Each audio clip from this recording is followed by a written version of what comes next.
Madame, Monsieur, bonjour et bienvenue dans notre édition régionale de la mi-journée. C'est aujourd'hui la Toussaint, la fête de tous les saints, mais en réalité, depuis ce matin, les Guadeloupéens honorent leurs morts. Une confusion donc entre la Toussaint et la fête des morts qui s'est installée au fil des années. Quelques propos recueillis aujourd'hui par Éric Pommier. Non, mais pour moi, la fête des morts, c'est plutôt au Mexique qui fête ça. Et la Toussaint, c'est juste qu'on peut toujours garder la mémoire des défunts. Et pour la Toussaint, on passe mettre des bougies et toujours faire le nettoyage, toujours penser que voilà, ils sont toujours présents, même s'ils sont morts, mais ils sont toujours présents dans nos cœurs. La Toussaint, ce n'est pas exactement la fête des morts, c'est la fête de tous les saints. Et demain, ça sera la fête des morts, vraiment les gens qui sont morts. Est-ce que vous pensez que les gens font la différence? Il y a une partie quand même qui pense à ça, hein, parce que c'est vraiment la Toussaint, c'est la fête des saints, c'est toutes les saints, mais pas les morts. Donc la Toussaint, c'est la fête de tous les saints, donc c'est une fête. Et la fête des morts, enfin c'est défunts, donc c'est là qu'on doit honorer nos morts. Malheureusement, la tradition fait que la Toussaint, c'est aussi la fête de tous les saints, de ceux qui sont morts, de ceux qui sont aussi vivants, parce que la Toussaint, c'est la fête des morts et des vivants. Voilà. Et demain, c'est la fête des morts.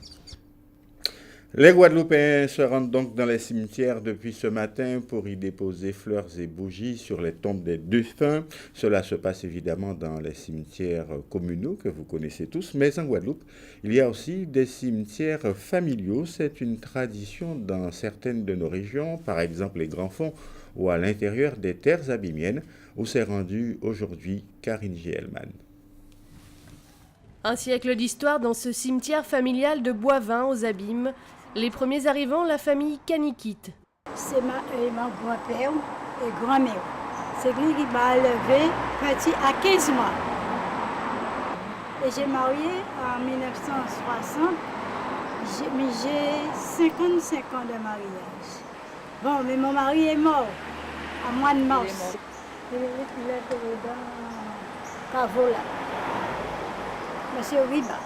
Et puis les filles se marièrent, les familles s'ouvrirent à d'autres familles, les Ribards, les Vainqueurs ou encore les Bordelais. C'est un jour particulier pour nous, c'est-à-dire que quand nous nous réunissons, la famille Fleurival emmène son sorbet, d'autres emmènent son petit gâteau au coco. Donc ce sont des retrouvailles pour nous, on rigole beaucoup de tout ça et puis pour honorer un petit peu la mémoire de nos défunts. Les familles s'éloignent, mais par rapport aux petits que nous avons formés, pour tout dire, ils essaient de continuer un petit peu l'aventure. Les 1er de novembre, la grande famille de Boivin se retrouve au milieu de leurs défunts. Un moment de partage et d'histoire. Et puis aujourd'hui, le Souvenir français, qui est une association nationale qui entretient la mémoire envers les morts pour la France, a rendu ce matin un hommage aux anciens combattants au cimetière de Pointe-à-Pitre. Une cérémonie qui s'est déroulée autour du caveau des anciens combattants, érigé dans le cimetière de Pointe-à-Pitre en 1988. Je vous rappelle que le Souvenir français est une association créée en 1870 et dont le président d'honneur n'est autre que l'actuel président de la République, François Hollande. Le Souvenir français, comité de Pointe-à-Pitre, veut se souvenir de sa triple mission. Conserver la mémoire de ceux et celles qui sont morts pour la France tout au long de son histoire et qui l'ont honoré par de belles histoires. De veiller et de participer à l'entretien de leurs tombes ainsi que des monuments élevés à leur gloire. De transmettre le flambeau du souvenir aux générations successives et aux associations d'anciens combattants se renouvelant sans cesse. Cette association est ouverte à tous ceux et toutes celles de tout âge, français ou étrangers, qui désirent honorer la mémoire des morts pour la France. Voilà, et avant le fleurissement ou l'illumination des cimetières, il y a bien sûr les travaux de nettoyage et de rénovation des caveaux et des tombes, des travaux qui transforment les cimetières en véritables chantiers avec des corps de métier qui se complètent, comme va nous le montrer ce reportage réalisé par Anne-Elisabeth Arsène au fameux cimetière de Mornalo. Niché à l'entrée du bourg, le cimetière de Mornalo est à lui seul un lieu culte de la ville, avec ses caveaux en damier noir et blanc. Comme chaque année, les Mornaliens se retrouvent à cette période pour rafraîchir, peindre et embellir les caveaux familiaux. Jobber confirmé, Eric propose ses services depuis l'âge de 15 ans. J'ai commencé, des petits jobs pour toujours avoir des argents de poche. Je trouve que maintenant que c'est triste, c'est-à-dire que les gens ne viennent plus. Et c'est dommage, la tradition se perd. Et les petits jeunes veulent travailler, mais si les jeunes ne viennent pas, donc ils pourront rien faire. Donc, dommage. Parce que nous, ici, on note dans des nouveaux trucs qui rentrent dans le pays, c'est-à-dire Halloween, qui n'est pas à nous, qu'on ne connaît même pas, et qu'on note dedans. Et c'est dommage pour le pays. Alix, quant à lui, a choisi de se spécialiser dans le marquage de tombes. Je travaille et comme j'ai le temps, je viens pour faire un petit supplément. À la base, j'étais venu jobber, comme tout le monde, peinture, nettoyage, tout ça. Et je faisais aussi le marquage. Et en fait, c'est avéré que je me suis retrouvé à faire uniquement ça. Parce que c'est quelque chose qui va vite, ça, sur le long, ça rapporte bien. La Toussaint est l'occasion idéale pour Jayana et Nolan de s'adonner eux aussi à la peinture pour leur plus grand plaisir. On est venu nettoyer les tombes et les repeindre. Ça fait longtemps, on est tout le temps venu. On peint, on nettoie et dimanche, on va allumer les bougies. Considéré comme l'un des plus beaux cimetières de notre région, le cimetière de Morne-à-l'Eau prend vie à la Toussaint. De nombreuses petites mains s'affairent activement. France Lise s'occupe même de la restauration des travailleurs. Une effervescence traditionnelle à quelques jours de la Toussaint. Devant le peu d'engouement des Guadeloupéens pour faire don de leur sang et afin bien sûr de sauver des vies, comme dans des périodes accidentogènes comme celle que nous vivons actuellement, l'établissement français du sang multiplie les campagnes et utilise tous les moyens, comme par exemple faire appel à des reines de beauté pour attirer d'éventuels donneurs. Reportage Patrick Curie. Pour sa nouvelle campagne de dons, l'établissement français du sang a fait appel au charme de Miss Guadeloupe International 2015. Accompagnée de sa troisième dauphine, Arlène Tacite tente de sensibiliser la population à ce geste simple qui peut sauver des vies. Cette manifestation qu'est le don du sang, en ce samedi 31 octobre, est très importante car nous recherchons 50 poches. Donc c'est l'objectif à atteindre aujourd'hui ainsi que chaque jour. Donc afin de lutter justement contre l'insuffisance, car la Guadeloupe est un pays qui a énormément d'accidents. Nous avons aussi une maladie qui nous est propre, telle que la drépanocytose. Après, il y a aussi le cancer et d'autres maladies. Et justement, nous recherchons du sang afin de pouvoir lutter contre. Car lorsque nous sommes en manque, nous faisons appel à la France. Or, la Guadeloupe, c'est notre pays. C'est un pays qui est en nous. Alors, dans ce cas, je souhaite que les Guadeloupéens se mobilisent énormément, et le prouvent en étant solidaires et en faisant un don du sang. L'établissement français du sang tente tant mieux que mal de remplir sa mission. Le siège étant peu fréquenté, ce genre de manifestation est une aubaine afin d'obtenir la quantité de poches nécessaire. Alors bon, les uns disent que c'est culturel, les autres vont dire autre chose, mais c'est vrai que c'est pas évident. On essaie de mener des actions et on a vraiment beaucoup de mal à fidéliser nos donneurs ou alors à recruter de nouveaux donneurs. Heureusement, on fait jouer la solidarité nationale. C'est vrai qu'on ne manque jamais de sang en Guadeloupe parce que quand on a une baisse significative des prélèvements, on fait appel à la France hexagonale pour nous dépanner. Donc ça veut dire qu'on importe du sang de France hexagonale. Le problème, c'est que pour soigner les drépanocytaires, ce sang n'est pas forcément compatible et on a vraiment besoin d'être autosuffisant, on ne cessera jamais de le dire. Être donneur, c'est un devoir pour Patrick, Marie-Galante de passage en Guadeloupe. Ça fait un bon moment que je ne suis pas venu quand même, comme je suis du côté de Marie-Galante. Donc chaque fois que je viens en Guadeloupe, donc si je les vois, je passe quoi. Donc je peux dire que je suis un habitué. C'est un devoir.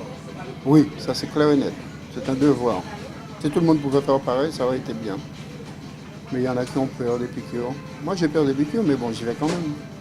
Le don du sang, un geste qui peut sauver des vies, mais encore peu effectué par les Guadeloupéens. Ce qui présage pour cette fin d'année des stocks encore insuffisants. Depuis ce matin, vous pouvez constater cette nouvelle évolution des prix des carburants, évidemment en passant dans les stations-service. En réalité, seul le super samplon enregistre une baisse de 5 centimes par litre. Il passe ainsi à 1,30 €.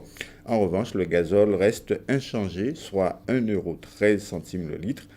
En revanche, eh bien, la bouteille de gaz voit son prix augmenter. Elle sera vendue au maximum 18,20 €. Et l'on reparle de l'affaire Bajazet, du nom de la mairesse de Sainte-Rose, sur fond de divorce politique avec son mari, ex-maire de la commune, de violences conjugales révélées dans les médias, de déballage de sa vie privée par un de ses adjoints. Tout cela n'inspire que consternation, désapprobation et même dégoût de la part de la population de cette commune. Des propos, des avis recueillis par Richard Scott. À Sainte-Rose, les habitants ont des avis partagés sur la polémique impliquant la maire de la commune, Claudine Bajazet. Moi, je trouve c'est désolant quoi, pour commune que Sainte-Rose, c'est une grande commune, et puis pour débuter, on s'est venir arriver. Et puis c'est vraiment, c'est con ça. Eh bien, ça, c'est habitat, on occupe d'habitat, c'est habitat. On a pas d'affaires, on sont comme on laisse, c'est vrai qu'on met des habitats.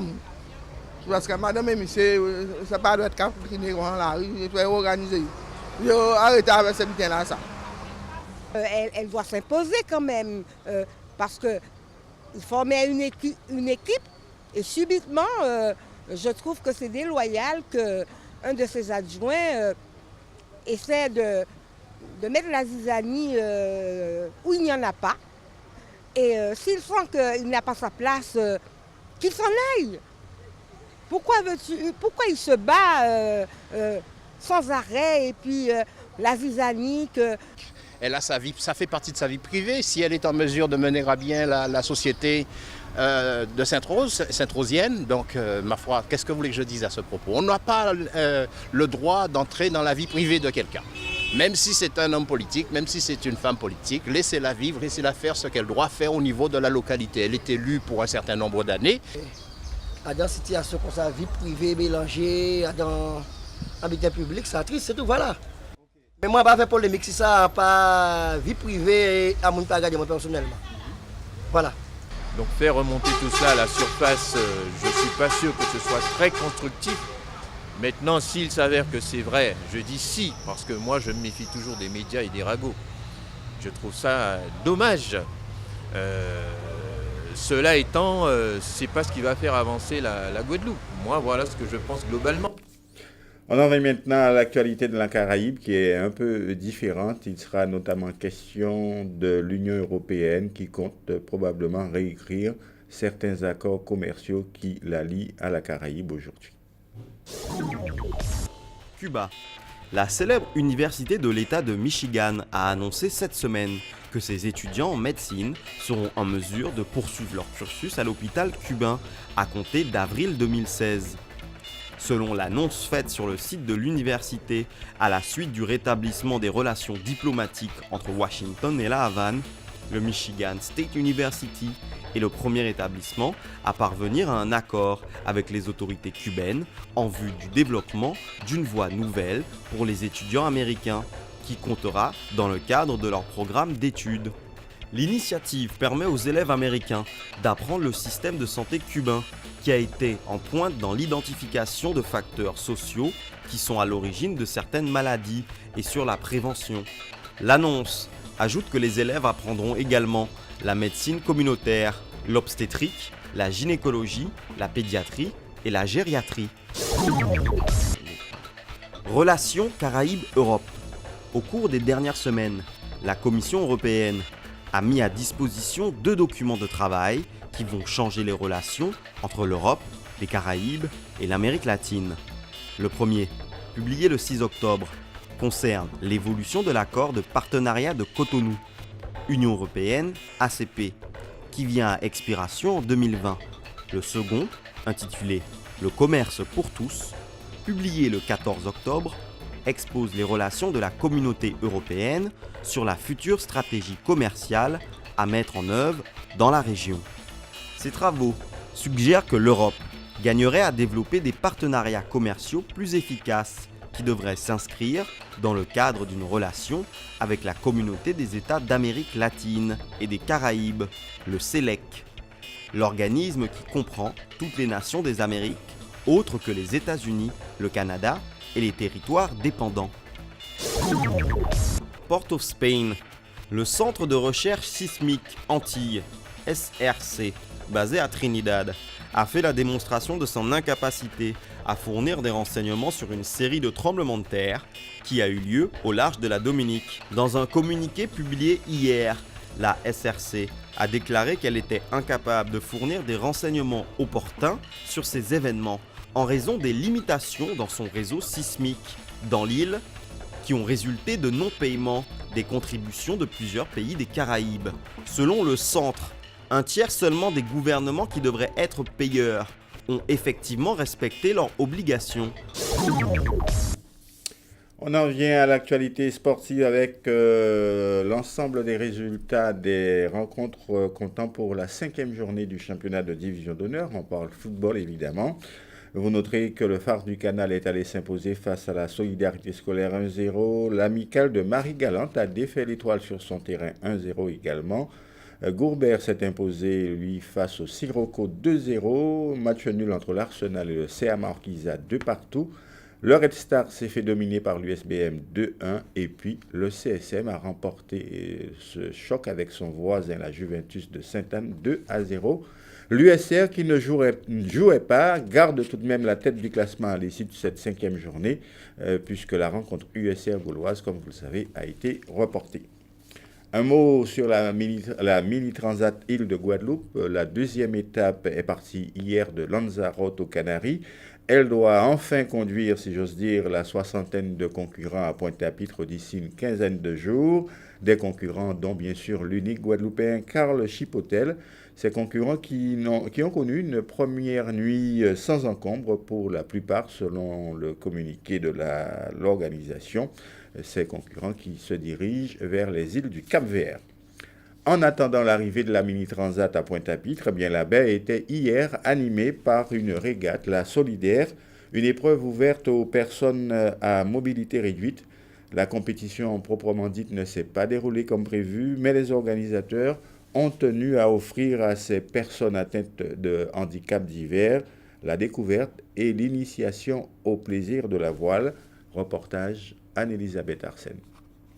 Parti vers 9h, de retour vers 15h30, une vingtaine de personnes à mobilité réduite a assisté au départ des régates sur le plan d'eau de Bas du Fort, tout en discutant autour des particularités de la voile.